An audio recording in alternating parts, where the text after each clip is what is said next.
Hi, my name is Tyrone Jackson, and I want to share a couple of thoughts with you. We've all heard the phrase, if it ain't broke, don't fix it, right?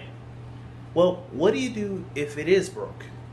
What do you do if the whole thing isn't broke, but it's just a small component of the thing that is broke? But that small component threatens to break the whole thing. What do you do in that case?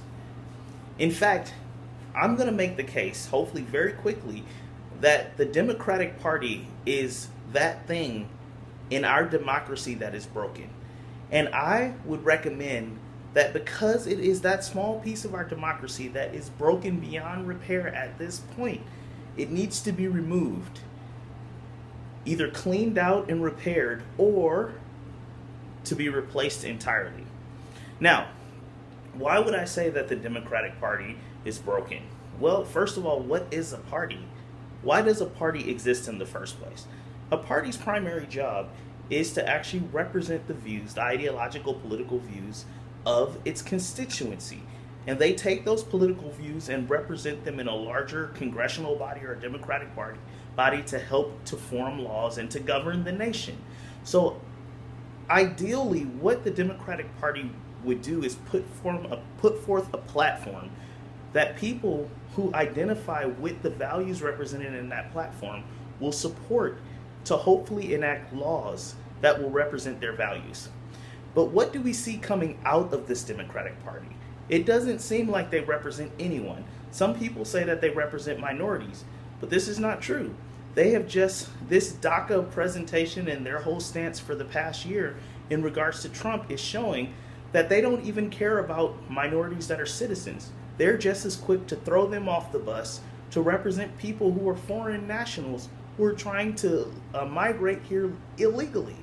And this is not cool. I mean, the bottom line is if they're a party in this country, they need to represent citizens of their country. And they're demonstrating over and over and over again that they're not willing to do that. In fact, what the Democratic Party seems to only be consistently concerned about is amassing more and more power. And I'm a black person, obviously, and I grew up in Los Angeles, a little bit north of Inglewood, went to school in South Central, and I've seen what the Democratic Party does in the ghetto or in the hood. They're dominant there, but they rarely ever create opportunities for people to come out of poverty or out of want and lack.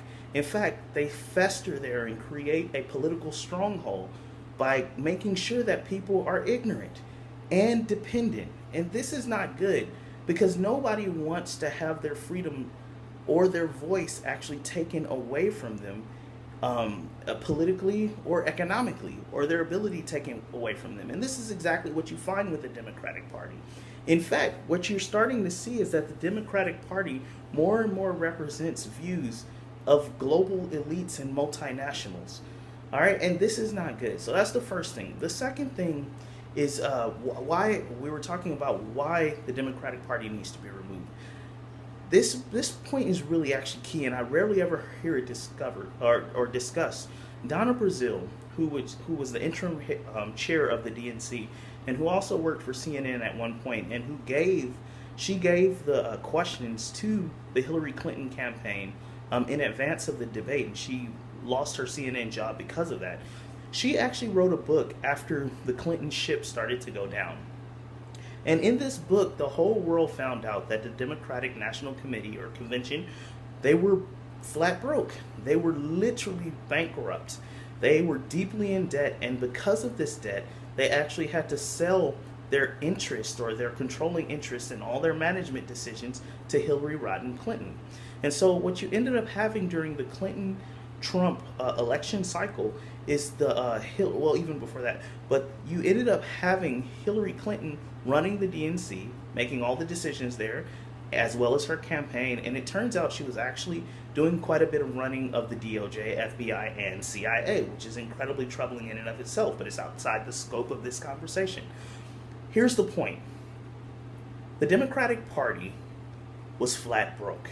This should surprise no one, but it should be incredibly concerning to Democrats, because what it's showing is that the Democratic Party has been taken over by socialists or by a socialist agenda. And this idea of socialism creates want and poverty wherever it is applied, should I say. And the Democratic Party, I guess they started believing the nonsense they were spreading and started applying socialist principles to their platform, and it bankrupted them. Now, the question that I have is, if the Democratic Party is vying for power to help to guide and to provide legislation for this country, on the premise or on the idea that it is going to create a more prosperous country for all, and especially for those of its constituency, how can it provide a prosperous future for the country if it can't provide a prosperous future for its own party? I mean, all we can expect based on past experiences is that they're going to bankrupt this country as well. And that's what all of their policies seem to be running toward. So the question is here, if you have a part that is draining, let's say a computer part in a car, and this computer part is draining all the power, it's malfunctioning and it's draining all the power from the rest of the car, from the main battery, which is commerce, which is entrepreneurship in this country, free enterprise. And this part is draining all the power from it. We need to remove it for the greater health of the car, or for the greater health of our democracy. And if we don't do this, we're going to find out that this part is going to compromise the health of other sections. And we're already starting to see that with the FBI, the DOJ, with the voter base, with learned helplessness within black and minority communities with identity politics. And all this stems from an absolute horrendous leadership that's found within the party. It stems from the socialist ideals and from the Democratic Party representing interests other than the constituents that voted them into power. So this is my idea. Very simply, we need to remove the Democratic Party from our democracy. I don't care if you find something else progressive, something else that even has a liberal interpretation of the Constitution. But the Democratic Party and its leadership has to go. And you have to find something that actually loves this country and wants to see it prosper and succeed. All right, God bless you. God bless America. God bless the liberals and the Democrats out there. I want to see America great again. And we can't do that until we have parties that actually represent the American people.